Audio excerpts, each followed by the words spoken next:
திரு C. Joseph Vijay அவர்கள் முதலமைச்சராக பதவியேற்கும் போது நெகிழ்ச்சியுடன் கைகூப்பியபடி ஆனந்த கண்ணீருடன் அவருடைய தந்தை எஸ். ஏ. சந்திரசேகரனும் மற்றும் தாய் ஷோபா அவர்களும் கைகூப்பியபடி அமர்ந்து இருந்தனர்.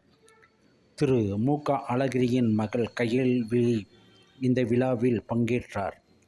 வந்தே மாதரம் இருமுறை பாடப்பட்டது. நடிகை த்ரிஷா நிகழ்ச்சியுடன் காணப்பட்டார்.